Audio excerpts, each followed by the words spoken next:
Hi, this is Ray Tessie from Neutral Zone Studios. Hi, this is Vic Mignogna from Star Trek Continues. And you are listening to U.S. Modernist Radio. Mama don't allow no architecture around here. Mama don't allow no architecture around here. Oh, I don't care what Mama don't allow, gonna draw mine modern anyhow. Mama don't allow no architecture around here. Welcome to U.S. Modernist Radio, where we talk and laugh with people who enjoy, own, create, dream about, preserve, love, and hate modernist architecture, the most exciting and controversial buildings in the world. Nowhere in the world celebrates modernism better than Modernism Week in Palm Springs, California, every February. This 11-day architecture and design festival hosts exciting modernist house tours, insightful lectures, designer shopping, architecture documentary premieres, eye-popping house parties, detailed exhibitions, and much more. And for almost 10 years, U.S. Modernist Radio has been your gateway to all the action, reporting from the U.S. Modernist compound. That would be poolside at the hip Hotel Skylark, interviewing guests in the world of architecture and design. I'm Tom Guild. Over the spring and summer, we'll bring you these one-on-one interviews, plus special guests recorded right here in the studio. U.S. Modernist Radio is underwritten by June Goldfinger and Jeff Taylor, sponsors of Circle Square Triangle, a traveling exhibition on the architecture of Myron Goldfinger, and by Diane Bald and the Budman family, restoring significant architecture in Palm Springs, Los Angeles, Malibu, and Toronto. The height of modernist design in the 20th century was around 1962, but those butterfly roofs, dressing up for martini parties, sculpted tailfins, and even tiki décor have never been more popular. Artists Danny Heller and Josh Agle, a.k.a. Shag, each brilliantly capture that mid-century vibe that keeps us all inspired. Later, we'll check in with vocalist Stacey Kent and find out about her new album. And now, your host, Mr. Modernism, George Smart. Hey, thanks, Tom. Let's talk art. Maybe one of the paintings you could buy from today's guests. In the warm glow of an unseen California sun, palm trees sway gently in the breeze. In the foreground, a perfectly coiffed woman with a beehive hairdo and a martini glass chats with a handsome man in an abnormally skinny suit. The scene is meticulously detailed, with tiki bar in the background, a thatched roof and glowing lanterns, promising a night of exotic activities. Woo! A futuristic surfboard with gleaming chrome fins leans against a gleaming white Cadillac. Everything is gleaming, crisp, clean, and polished, like a scene straight out of a travel brochure from 70 years ago. If you are into mid-century modernism, Modernism Week is the center for all the architecture we love. Want to go with us in February 2025 and stay with our crew at the U.S. Modernist Compound, a.k.a. the Hotel Skylark? Email me at george@usmodernist.org. Artist Danny Heller has lived in and around mid-century modern architecture all his life.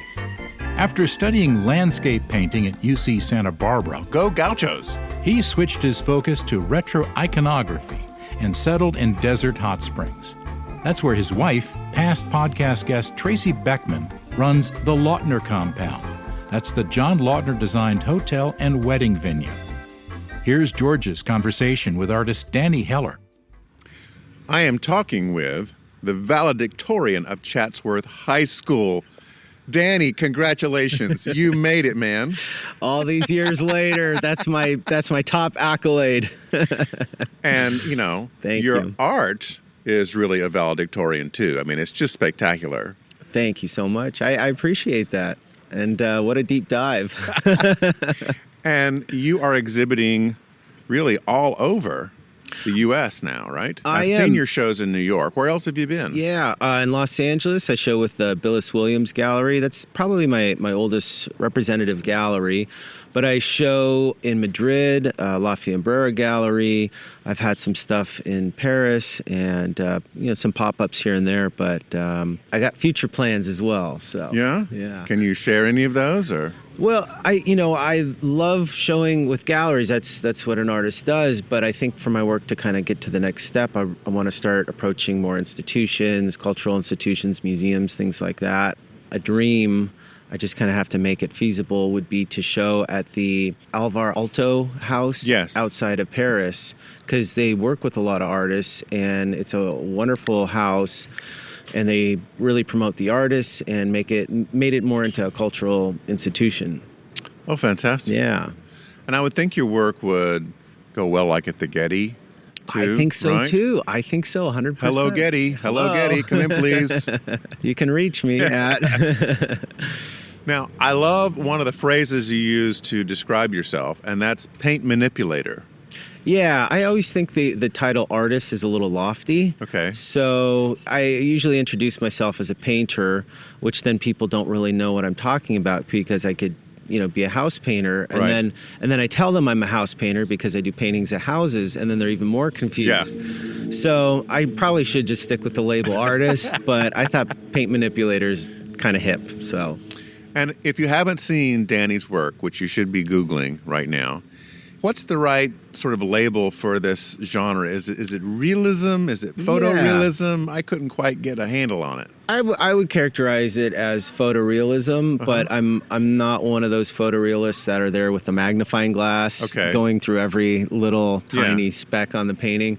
But photorealism, because what I aim to do with my work is capture mid-century architecture and design in a realistic way to convey how special it actually is. I don't want to make up things, because I want to capture things that actually exist, people can drive by or visit, to just communicate, yeah, this stuff is here. It's amazing. Like, go see it. Like, familiarize yourself with it.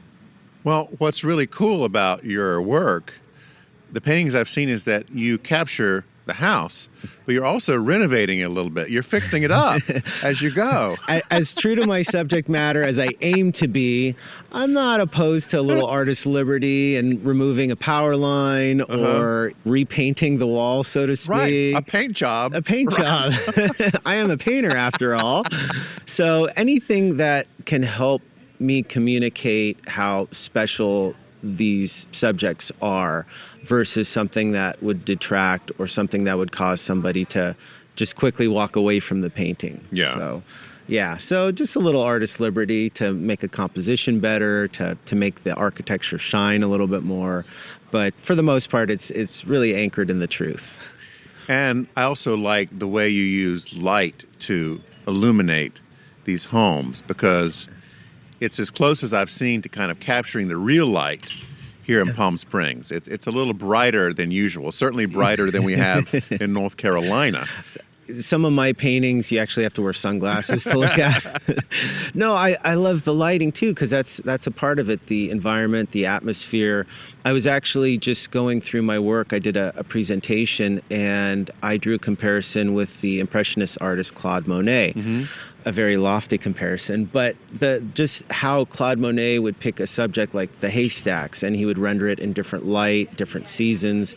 And I do that with a lot of my architecture. I'll even stick with one subject matter, like I've done that with the LAX theme building or a certain butterfly roof home down in the south end of town here, and rendering it different times of day, different times of light. Would that be the Walter White house? That would actually be the Menrad house. It's a William Kreisel home from, I believe, 1957, and it's absolutely stunning. Actually, one of the first in town to be renovated with the help of the architect himself, William Kreisel. He was still pulled around out of retirement, and a gentleman, Chris Menrad, and him ended up taking this home kind of back to its original vibe, and I think in a certain way kickstarted the rest of the renovation of Palm Springs. But anyways, trying to capture some of these subjects in different types of light and day, it becomes almost less about the subject and more about the environment around it, how the colors change, the shadows change, and then certainly choosing subjects here in beautiful Palm Springs, it's also about the gorgeous mountains and the swaying palm trees and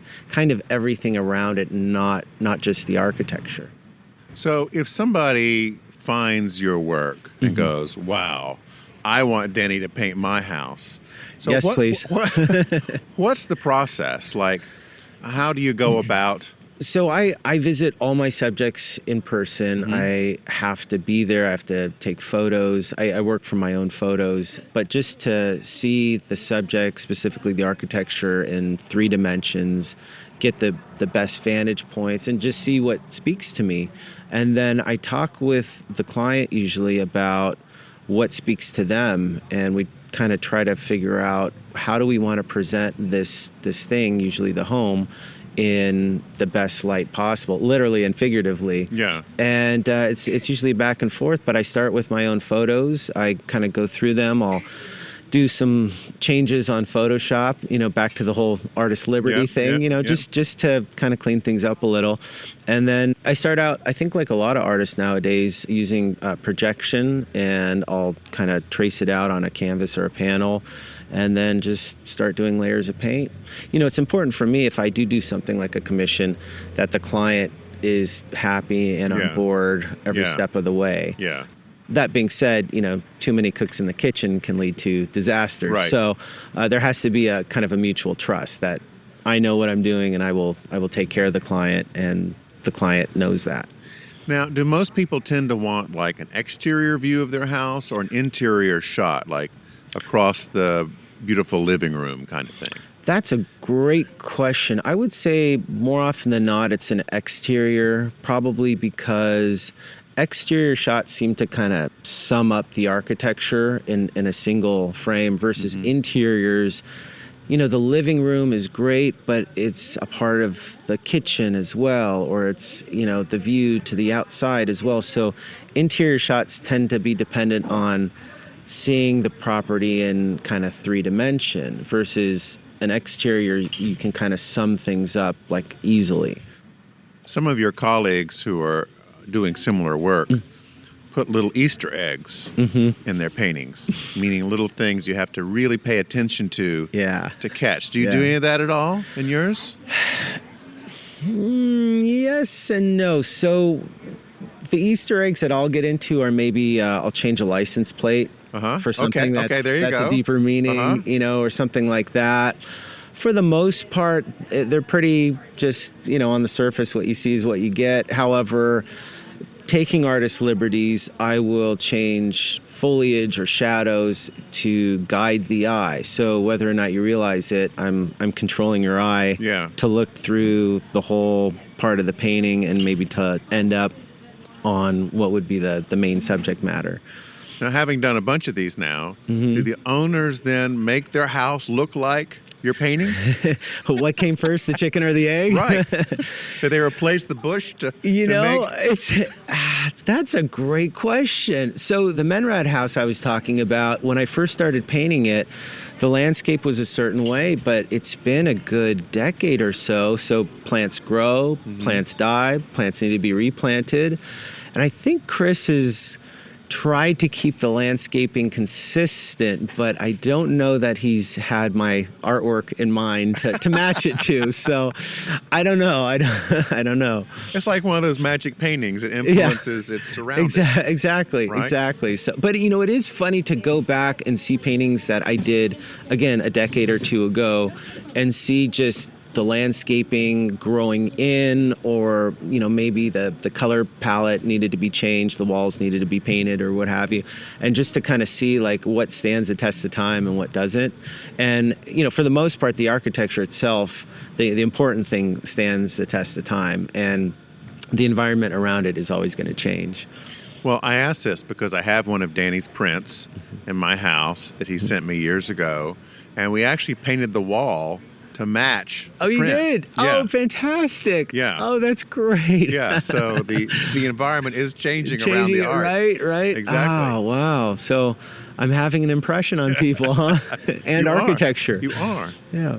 I heard one of your interviews with one of my favorite folks, Adam Carolla. How was that, being on his show? That was absolutely wonderful. Growing up in Southern California, he's always been on the radio. It almost feels like, a familiar voice, a voice of a friend. And so I had the pleasure, along with my wife, Tracy Beckman, of going into the studio and recording because one of the producers of the show was going to get married at my wife's property, the Lautner compound. And it was funny because I kind of overheard her on the phone having the initial conversation, and she had mentioned the name, which I recognized. And my jaw dropped, and I'm like, yeah, you got to take this. You got to do this. We got to be a part of this. So it worked out great. Everybody had a great time. The property was perfect for this producer's wedding. And then to actually be interviewed, because Adam Carolla has a construction background, it was great to get into the nitty-gritty about architecture and construction and even just Southern California in general and how the built landscape has changed. Yeah, he was commenting about how bleak the buildings are in the valley. Yeah. So I tend to touch on that when I have a speaking engagement. I grew up in the valley, San Fernando Valley, just over the hill from Los Angeles. And by comparison, LA was the glitz and the glam, celebrity haven, right? The valley was where families were raised or people would go to retire. So it was great. It was nice, clean, safe, the whole 9 yards, if not a little bland or vanilla. But weren't there Agle compounds, like concentrations in the valley? So there are a couple, yeah, and that's what kind of broke me out of that mindset. Was I started painting basic suburban post-war tract architecture, but quickly I learned about the Agle tracks and how that was like an elevated type of design and an elevated type of track. And it's funny, when I started painting them about a decade ago, there was maybe one good home out of every 10. The rest had just been butchered or, renovated in a very negative way. Yeah. And over the years, it seems like year by year, every home starts to get like rediscovered and renovated. And so now at least the Granada Hills neighborhood is sparkly and shiny. And that is a great neighborhood. A mid-century haven. Yeah. Kind of neat to see it at the beginning and see how far it's come. It's interesting with the Eiglers because among other architect developer types, they tend to get passed down to families as opposed to selling. Mm-hmm. Yeah. Which is a real testament to their duration and their appeal. Yeah, absolutely. And how varied the designs are, from probably the bulk of them that are in Northern California to the designs down here in Southern California, Orange County, LA. I think because they were geared towards families, they weren't just second homes like maybe here in Palm Springs. It's easy to pass them down to the kids, and then the kids grow up there, and then maybe they pass them down. So, yeah, they were very family-oriented. I think they still are very family-oriented. So what are the unicorns that you're pursuing right now? What houses do you really want to do that you haven't been able to get into or have access to yet? The big fish, the one that I have my eyes on. Well, I mean, locally here in Palm Springs, the John Lautner Elrod House would be a major catch. The problem with a lot of Lautner design properties is they're these amazing private homes. They were private commissions, so they're not really open for tours a lot. There's no like public spaces, so that would be a major catch. But probably getting more into some of the Frank Lloyd Wright homes. Mm-hmm. I kind of touched on that in one of my last series in LA at the Billis Williams Gallery, but I would like to pursue more of the Frank Lloyd Wright homes because they're kind of the precursor to a lot of the stuff we see and enjoy now. A couple of years ago, when Don't Worry, Darling was filmed here in Palm Springs, and that was during the pandemic, and the movie came out, and it was kind of all the rage for a while.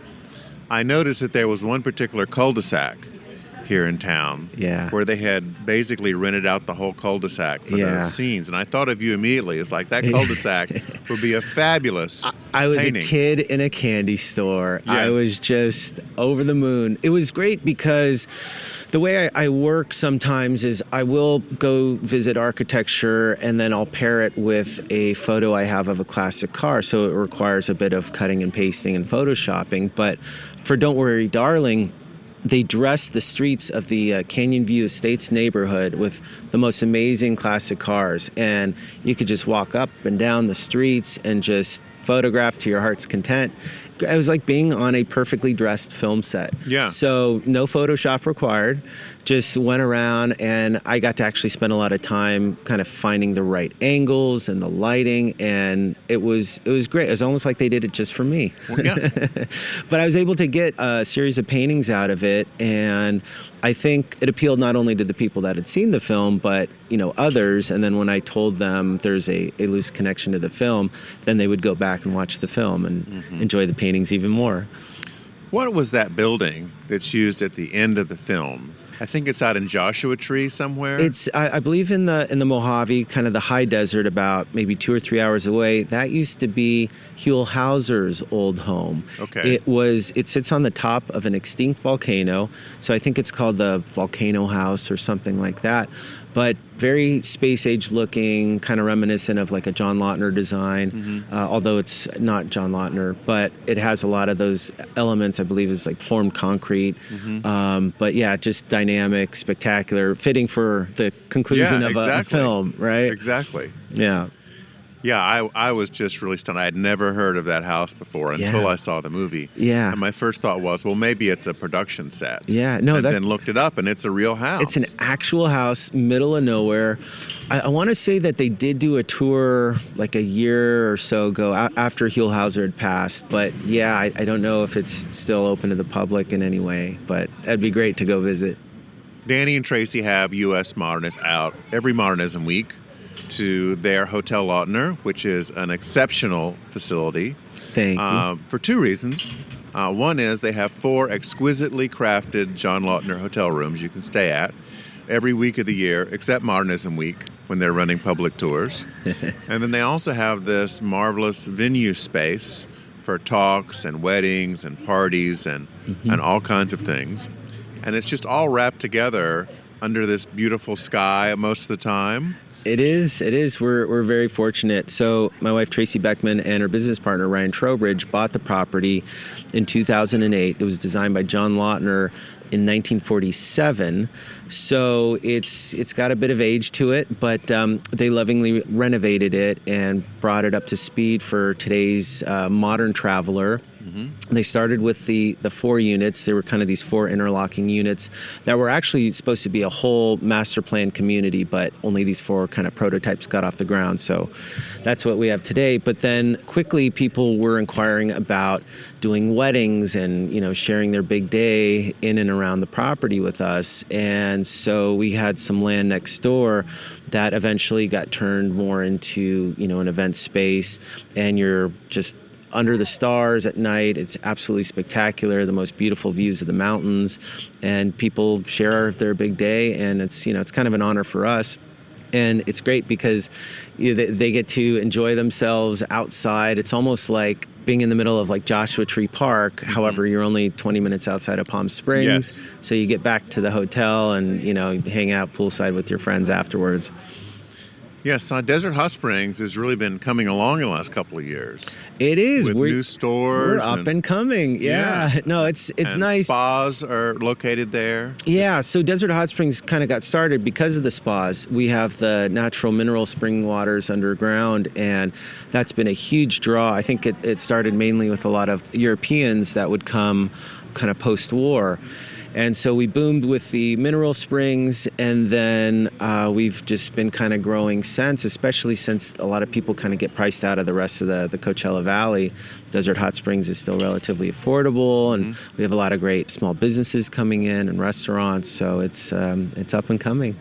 I know one of your favorite things, certainly mine, a lot of people, is the iconic In-N-Out Burger here in California. Absolutely. Which I think you've captured a couple times, I right? have, yeah. So for people that have never tasted this creation or been to one, tell them about it. It's fantastic. In-N-Out Burger is a Southern California institution. Started in Southern California, has very slowly branched out to neighboring states like, Nevada, Oregon. I think there might be one in Utah now.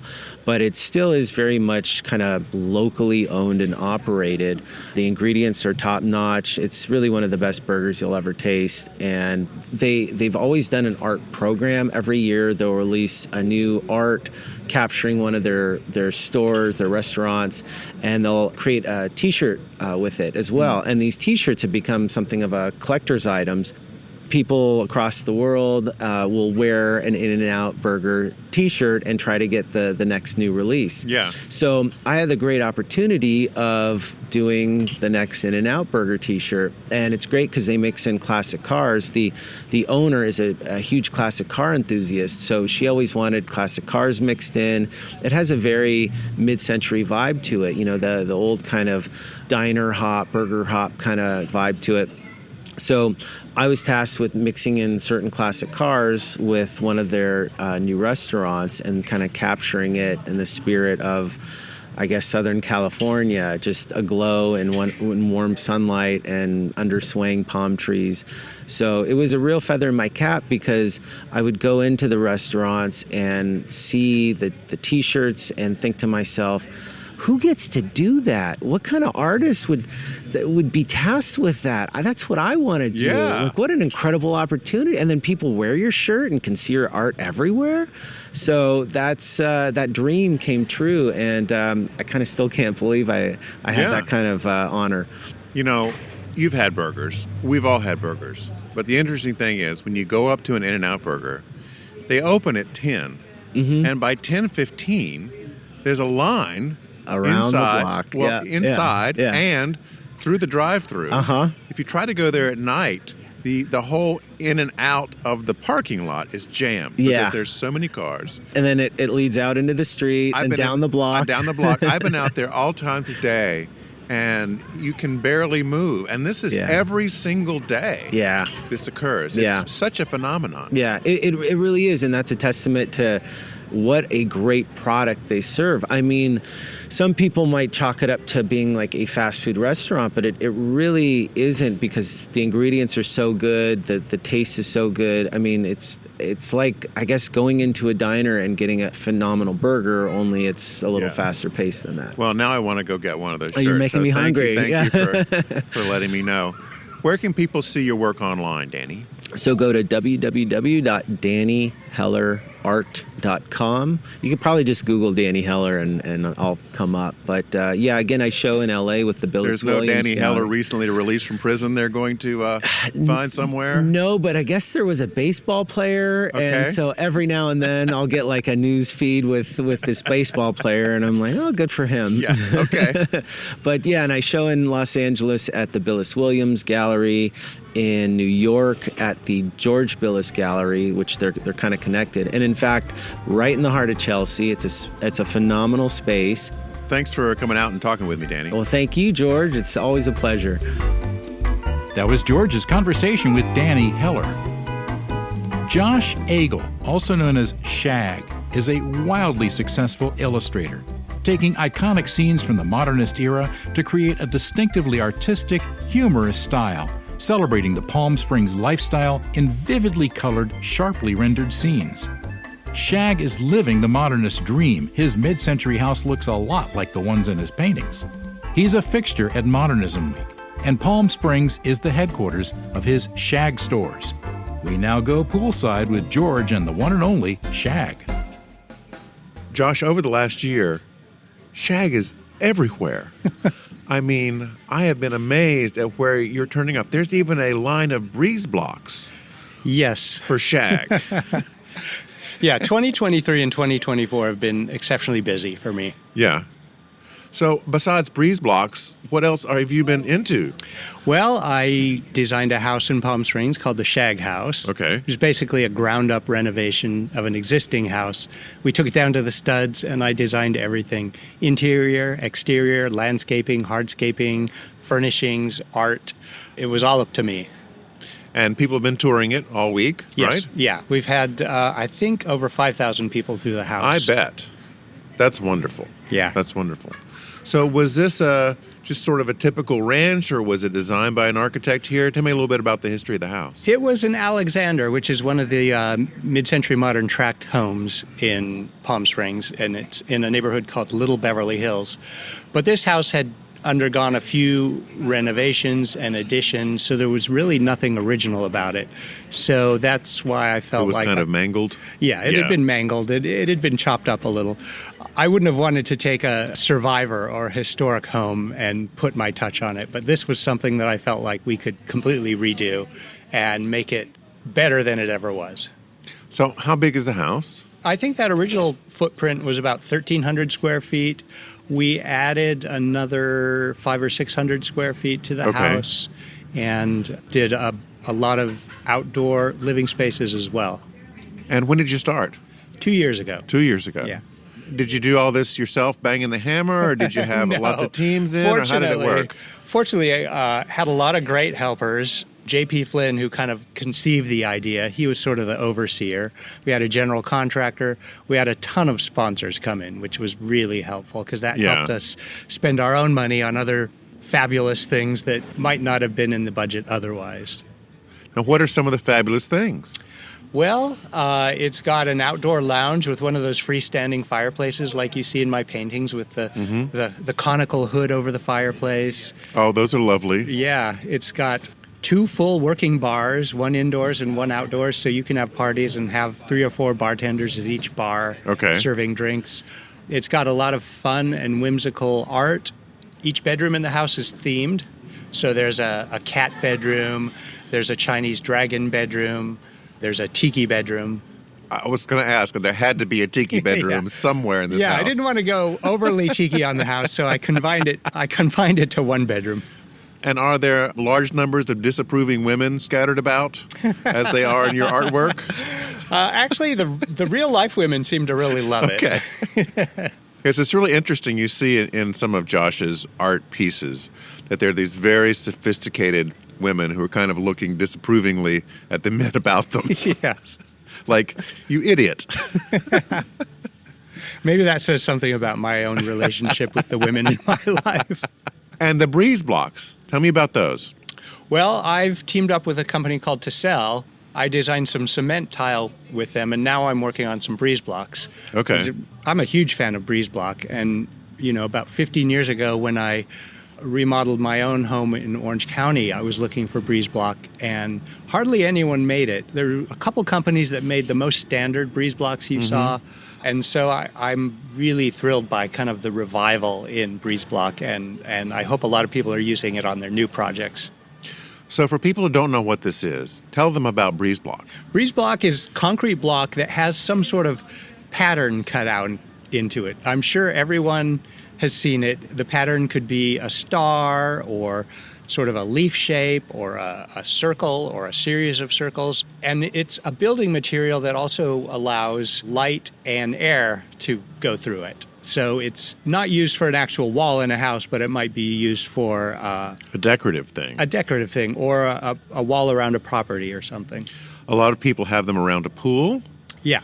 Very because common. It meets the building code to keep children from accessing the pool in that way, right? But you can still see through it. And it affords some privacy, but you can still kind of peek through it. Right. If you get real close. Yeah. And climb over the wall. But we digress. These breeze blocks are really popular because they add accent pieces to, almost anything. Yeah, it's a fun way to add a little pop of design to a space. You don't have to do your entire wall in breeze block. You can use it in a few areas and just kind of add a zing to the design. So there's a Shag house. There's how many Shag stores now? At the moment, there's only one. We closed down Vegas recently, which was an extended pop-up, and we're actually going to take it on the road. We're going to be doing pop-up stores all over the U.S. Okay. So we've got a pop-up Shag store in Ohio in June. We're going to be doing Denver. We hope to do Pittsburgh. We just figured since our store in Las Vegas was month to month, and the Palms Casino wouldn't offer us a full lease, we might as well do that, but move it around so more people got a chance to see it. Does this pop-up thing, is this just like you have a little store location, or is it like a food truck where the Shag bus pulls into a town and starts selling things? No, we're going to get a storefront. Okay. We're going to outfit the interior to make it look Shag. Yeah. We're going to bring in a lot of merchandise and art, and I'm going to do a special piece of art specifically for that location. Okay. surely in all this mix, are there any plans for like a restaurant or a bar somewhere? I've been talking about that for years, and I'd love to do it. The thing is, I don't want to run a bar or a restaurant. I want to partner with somebody. Yeah. I'm also talking with somebody who's interested in doing a Shag-themed resort in Palm Springs. Oh, so yeah. that might be on the horizon. Jimmy Buffett, look out. I know. Yeah, for those of you who don't know, Jimmy Buffett took over the Riviera and redid it as Margaritaville. A lot of people were disappointed because the Riviera was the first resort in Palm Springs to sort of embrace the mid-century vibe and redo the interior-exterior to exemplify that. And now there's a 7-foot blue metal flake statue of a flip-flop in the lobby. Right. Well, the Riviera was patterned in part after the Riviera in Las Vegas, right? Doesn't surprise me. Very glamorous, early 60s, Rat Pack kind of vibe. And it's a big complex of buildings. But for people who are complaining, I say, hey, Parrot Head's got to stay somewhere in Palm Springs, too. That's true. And there are a lot of them. Yes. A whole lot of them. But I could see a Shag-themed hotel. I'd love to do it. That would be just amazing. There are a couple hotels in Palm Springs that have Shag-themed rooms. Yeah. And there are 2 or 3 Shag-themed Airbnbs, which I have nothing to do with. I just find out about later. Well, I guess that, your art has become so synonymous with this lifestyle that in a way you're like Nelda Linsk and the poolside gossip poster that you can't be legitimate unless there's a little shag in your, home somewhere. Yeah, I was lucky to come to Palm Springs at a time when it hadn't quite been rediscovered. And when I started painting Palm Springs, I was painting what I wish it was like and what I hoped it would become. And over time, it did become that. And I think a lot of people were drawn to the art because they were hoping the same thing would happen to Palm Springs. Yeah, sure. And it kind of has, in a way. Yeah, absolutely. I mean, particularly with the enormous success of Modernism Week and the other festivals that come into town over the course of the year, the film festival, the Coachella concerts, all of that. Yeah, absolutely. And the Coachella is great because it's brought young people to the desert. Palm Springs, the first time I came out, I was like, man, it's all old people. It's golf. Yeah. And in 2000, after the first Coachella festival, a lot of young people came to the Coachella Valley, and a lot of them fell in love with it. It's hard to believe it's been 20 years or so since that first happened. Yeah. It's amazing. What's the other concert besides Coachella? There are 2 big ones, right? Yeah, there's Stagecoach, which is country music. Country music, okay. Yeah. They also tried... can't remember the real name, but people called it Old Cella. It had the Rolling Stones and Bob Dylan. Oh, yeah? Yeah. That only lasted 1 year for some reason. I wanted to ask you, as an artist, with AI coming along, have you played with that at all? I've messed around with it a little to see what it can do. Have you tried to replicate yourself? I haven't. It doesn't work yet, Like, draw me a living room in the style of Shag. AI just isn't quite getting it yet. And I don't completely understand how AI works, but it needs to look at a lot of Shag artwork. Yeah. And I don't know how it does that. Fortunately, it's not able to replicate what I'm doing yet. The thing I have noticed is AI is not super creative. It can do what you tell it to do, but it can't come up with a really off-the-wall kind of cool idea that nobody else has ever thought of. Yeah. Yeah, it does kind of just draw on whatever database it is pulling from. Yeah, exactly. And then it'll make these weird mistakes, like somebody's hands will have 6 fingers, because it just doesn't quite understand what a human hand is. It doesn't know. Yeah. Well, hopefully the people that are supposed to be monitoring this will keep all that in check. Yeah. What is next for you here in Palm Springs as far as your plans for the stores and the whole line of Shag products and services? Well, I'm always working on new art for the Shag store, new product releases. We are exploring new merchandise, and one of the things I'm really hoping to do in the next year or so is a line of home goods, Shag Home, if you want to call it. Yeah. So many people have come into the Shag house and asked, hey, can I get that? Can I get that? What about this wallpaper? I designed several wallpapers for the house, and people are asking, where can I buy this? And it's not available. So it might be something I want to explore. Okay. You're going to make me ask this question. What about carpet? Shag carpet. I would love to design carpet, yeah. I've designed a couple carpets for my own homes, actually, and had them made. So Yeah. it's something I really like. I mean, that right there, it seems like a no-brainer, Yeah. right? The only problem is storing art doesn't take that much room. Storing furniture and carpet and Yeah. things, you need warehouses and warehouses. Well, if Kim Kardashian can open up various lines of products she doesn't have to put in her basement, I'm sure you can do this too, right? Yeah, I could probably Some figure carpet it out. manufacturer. I mean, do you keep the breeze block in your garage? I don't think so. That's true. Yeah.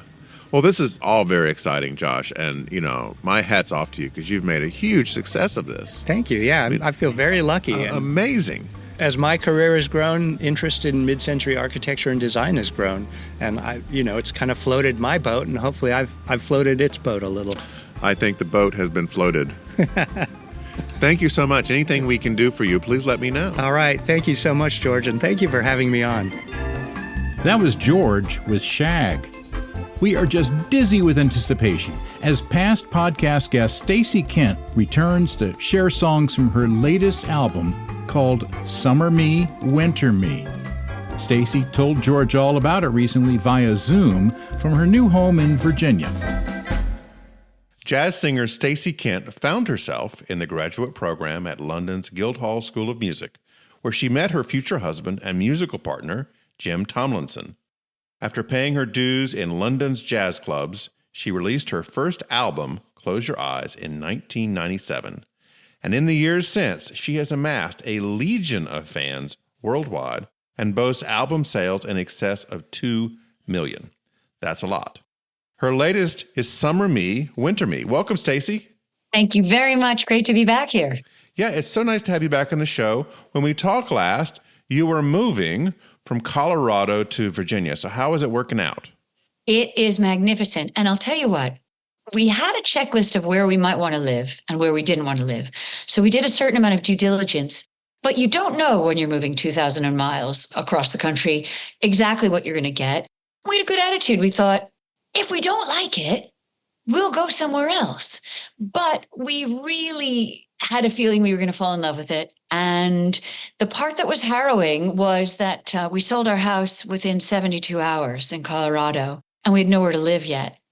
So we came to Charlottesville, we sat on a hotel bed and did some serious hunting.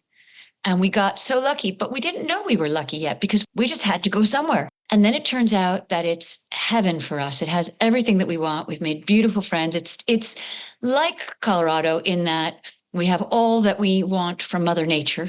And that's really important to us in our personal lives and our musical lives, as people know as well from listening to us. So I think we're here. This is our forever home. Everything except the fires from Colorado. Yeah, that's right. And the smoke. And the smoke. So that's not to say that nothing will ever happen here, but it was time to go. And we just had so many beautiful years in Colorado. It was hard. Our friends wondered why we were moving to Virginia. We didn't know anybody. They said, do you have friends there? No. Do you have family there? No. We said, but we'll make friends. And we have. Sure, we miss it because we miss our loved ones back there, but we're loving this. I mean, every day we are just loving our new home, and we've set up the house and our studio. And we got stuck in pretty quickly. I think you can't know what to expect until you're in it, but it's just worked out great. Well, that is wonderful. Now, your new album, Summer Me, Winter Me, what number is that? Like 13 for you? Yeah, about. Because, if you count the albums as well that I did that aren't my own studio albums. For example, I was a pretty important part of Jim, my husband, my producer and songwriter, etc. Jim made an album a few years ago called The Lyric, and it was all about the lyric. He's such a lyric lover, and I was featured on his record on 11 of the 13 tracks. I've been on Marcus Valley's albums, other people's albums where I'm a heavily featured artist, but I guess I'm around 13 under my own name. Okay. Well, it's still fabulous and Thank you. So popular around the world.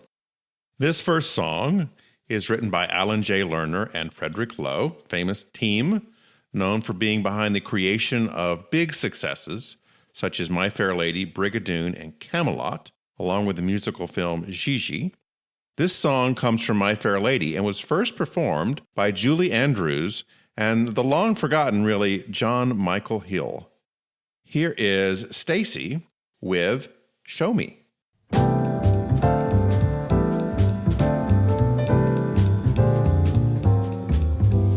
Don't talk of stars burning above. If you're in love, show me. Tell me no dreams filled with desire. If you're on fire, show me. Here we are together in the middle of the night. Don't talk of spring, just hold me tight. Anyone who's ever been in love will tell you that this is no time for a chat. Haven't your lips long for my touch? Don't say how much, show me. Show me. Don't talk of love lasting through time. Make me no undying vow. Show me now. Sing me no song, read me no rhyme. Don't waste my time, show me. Please don't implore, beg or beseech. Don't make a speech, show me. Never do I ever want to hear another word. There isn't one I haven't heard. Here we are together in what ought to be a dream. Say one more word and I'll scream. Haven't your arms hungered for mine? Please don't explain, show me. Show me. Don't talk of love lasting through time. Make me no undying vow. Show me now. Show me now.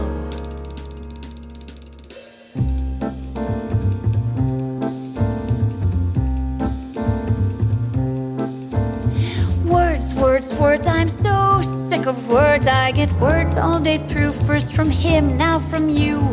Is that all you blighters can do?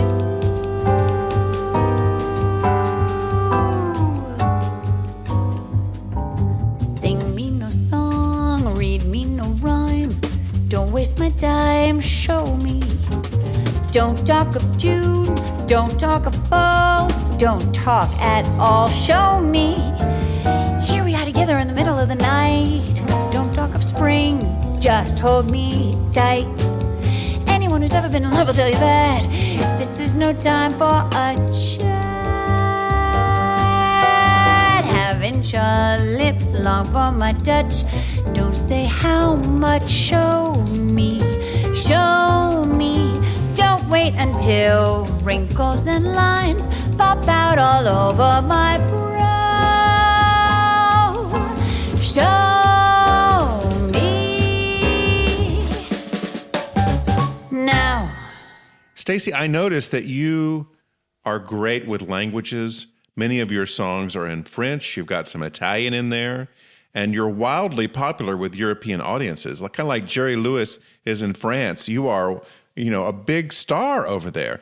So tell me, what are the differences between, say, a European audience and an American audience? Well, I don't think there's actually that much of a difference between the audiences per se, because I think that, and I find this very heartening to respond to, because the human condition and people's sensibilities are what they are around the world. And so the kind of people who are attracted to this kind of music have so much more in common than, even if they don't speak the same language and they don't eat the same foods and they're not walking along the same streets, the heart is very much the same. And so where we go in Europe or in Asia or South America or USA, I find so much commonality in the audiences that we get. I think that there's some differences from time to time. Like when we go down to Brazil, it is so part of their culture to sing when you're singing. And I love it because I know that when I walk in and I start to sing, there will just be this sea of voices. That is just a cultural thing. So sure, that is different from other countries. But other than that, when I look out, I don't always get to see the audience. It depends on the lights on me and how things are configured in the theater. Yes. Even if you don't see people's eyes, you see them lean into each other. You see them lean forward. You see their body language and these little movements. Those are so delicious because you know that you're taking this emotional melodic journey together. And that I don't see really vary from place to place. But those kind of things really melt my heart. I mean, they're what keep me on the road. You guys, as a couple, are on the road, what, 6 months a year? We are on the road. I'm not sure I could really count it out. I haven't looked at it that way. But yes, it's a lot. It's a lot. We've done that a lot for a lot of years.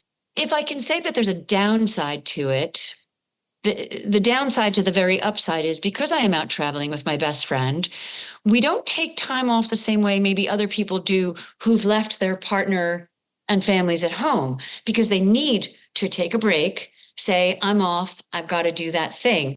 Whereas if Jim and I get a concert offer to go to Japan over the new year, even though I was meant to be at my sister's, I called up my sister and I said, we just got an offer too good to turn down.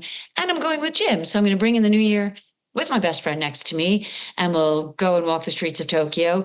And that's what I mean about we can end up staying on the road probably longer than we ought because we are enjoying it. The downside is that it's tiring. The body wants routine. This is why we have breakfast, lunch, and dinner and school hours and work hours and nighttime hours. There's a schedule that works to the body clock. When you interrupt that constantly, and we do constantly, it's tough on the body. So we tell each other, we're better at that now. In fact, we turned something down today that we wouldn't have otherwise done. We're getting better at it. And we went, you know what? No. Let's stay home.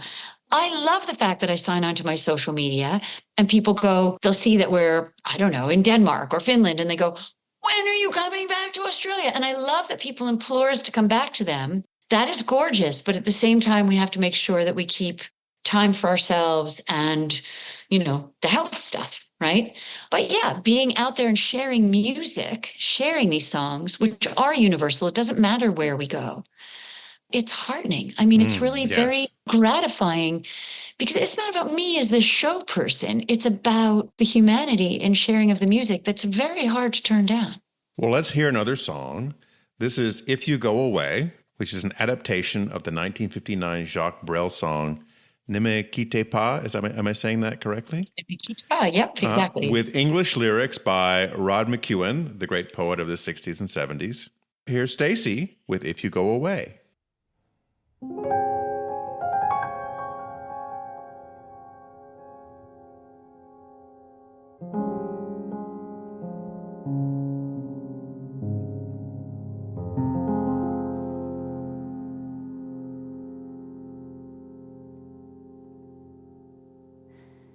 If you go away on this summer day, then you might as well take the sun away. All the birds that flew in the summer sky when our love was new and our hearts were high. When the days were young and the nights were long, and the moon stood still for the night bird's song.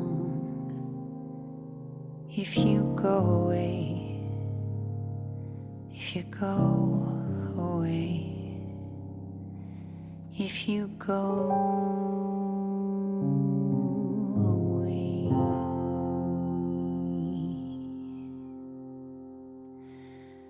but if you stay, I'll make you a day like no day has been or will be again.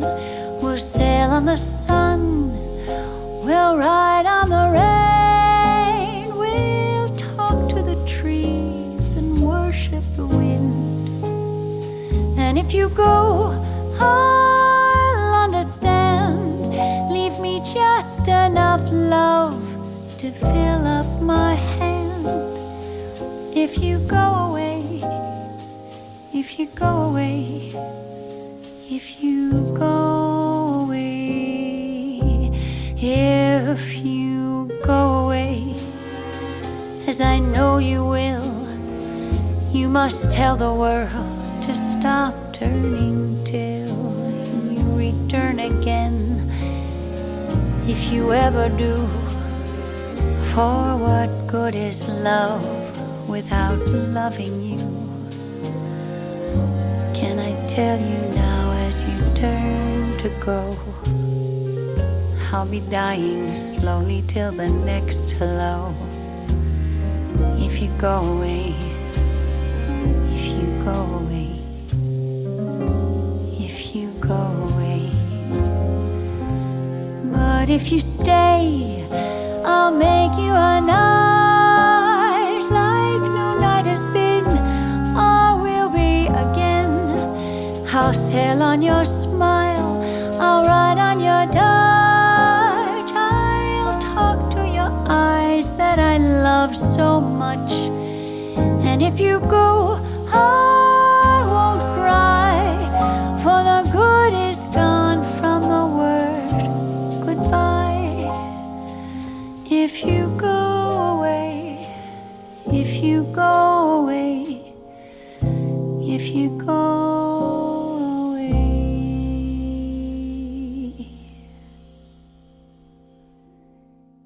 If you go away, as I know you must, there'll be nothing left in this world to trust. Just an empty room full of empty space, like the empty look I see on your face. I'd have been a shadow of your shadow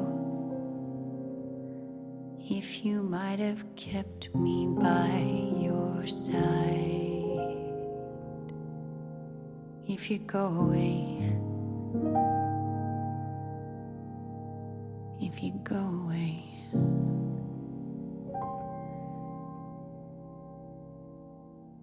If you go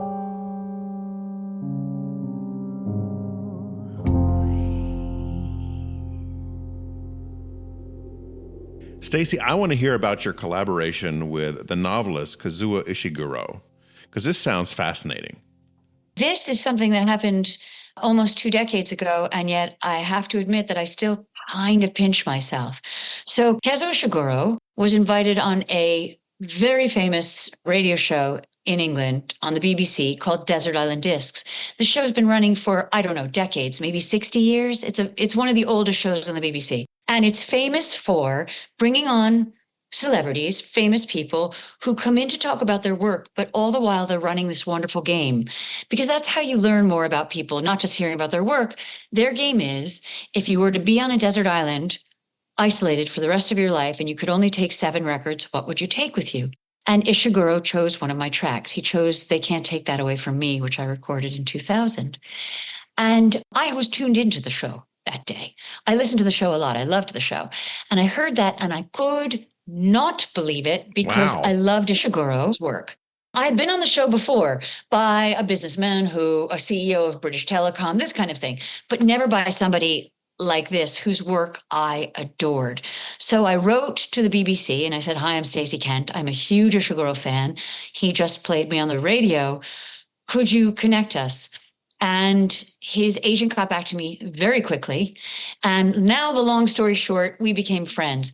I think that there's a really important part of this story, which is that there was a reason that Ishiguro chose me and why I chose him as a novelist. I mean, I read a lot of novels. I was a literature student, but somebody I felt really connected to as a novelist. We had never met. You know, there are those novelists who you just share a vision. You get each other, right? They say it and you go, wow, he or she just wrote that exactly as I feel it, but I couldn't express it. And so there was a real kindred connection there. And when we met, we just hit it off and became friends. And about 5 or 6 or 7 years into the friendship, Jim and Lorna, Isha's wife, and me, and the 4 of us were having lunch. And they started to say something along the lines of, I can't remember verbatim, this was 2006, we should write a song for Stacey. Suddenly, this lunch, which was just a friendly lunch among 4 friends, got very serious. I liken it to something very cinematic. It's visual for me. It was like this. The camera comes in on us close because suddenly it was so intense, this conversation about what language would they use for me? What kind of vocabulary? They wouldn't want to write pastiche songs that were kind of like the American songbook. I'm a modern woman in the modern world. But the connection to that music is so important to all of us. What is it about my sensibility that makes that music work for me? What would work for something that they wrote for me today? Yes. And so we wrote The Ice Hotel, and we didn't know where the relationship was going. That album was my first album to go platinum, got a Grammy nomination. Around the world, it kind of just went boom. Not kind of. It really did go boom. And we realized that not just in terms of the success of the album sales, but we were really onto something because the collaboration worked so beautifully. And so here we are, 16 songs later, I think. They've been writing for me ever since. And Ishiguro had spoken about making something a little bit more special out of the lyrics that he writes for me with Jim writing the music. He wanted to put a book together of these songs, not as though they're poetry, but to put them to paper. And he had this idea of doing this 360-degree project. He said, I've got this dream of this book where it's illustrated. I know this beautiful illustrator, this cartoonist from Italy. She had illustrated one of his short stories, Crooner, many years ago. And he thought, I could bring Bianca Bagnarelli in to illustrate it. So she illustrated the songs. Okay. Ishiguro put them into a book.